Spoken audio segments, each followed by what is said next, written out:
Hello, my name is Edgar Lacayo, and this is my presentation on predictive analytics and the oil industry. So, what is predictive analytics? Predictive analytics encompasses a variety of statistical techniques that analyze current and historical data to make predictions. This information will be helpful to analysts, oil companies, environmental groups, investors, and government agencies, since it will give them an idea of how the oil industry will be affected by COVID-19 and where it is expected to go once the pandemic is over. So, COVID-19.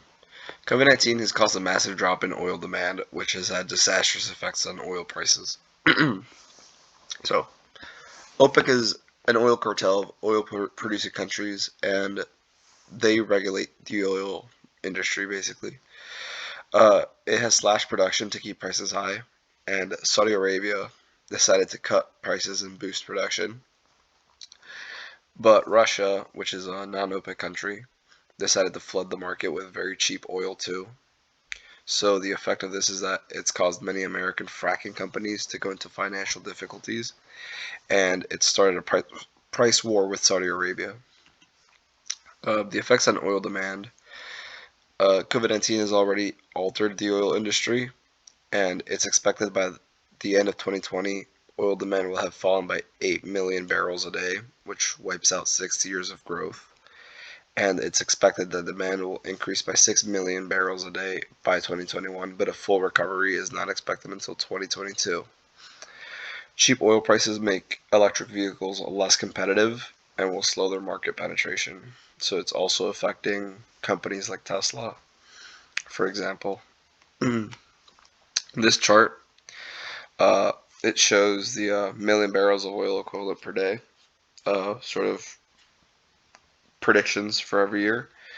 And pre-coronavirus, you can see the light blue line how it's just going up and up and up. But because of coronavirus, it's gone down, and it's got to like recover throughout the 2020s.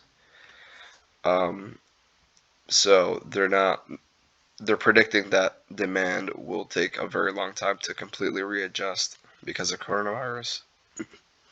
So predictions. Air travel demand will not recover until 2030 due to lingering consumer fears.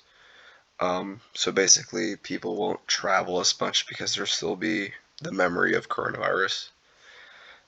Public aversion to public transportation will increase the demand for oil since more people will drive their own cars. So that's another sort of possible outcome, is that people start driving their own cars more. Working from home will become more widespread, so there will be less demand for transportation. So another sort of reality is that people might just stay at home even more now because they can do everything online. And companies will reduce investment in green energy and reduce dividends to reduce costs. This has happened with a lot of oil companies.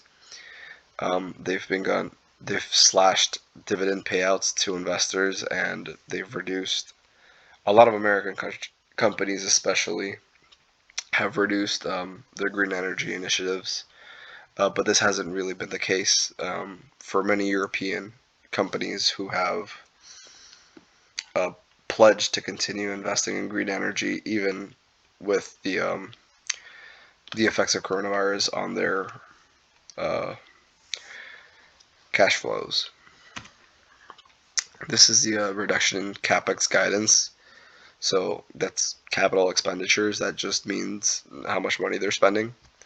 And you can see how uh, currently pretty much every single major oil company in the world has reduced their capital expenditures by one way or another, whether it be uh, spending less on green energy or slashing dividends. So Saudi Aramco, that's the Saudi oil company. Shell, Petrobras, that's a Brazilian one, and Total, which would be like the average. Pretty much across the board, all over the world, countries have slashed their expenditures, and these are the multiple choice.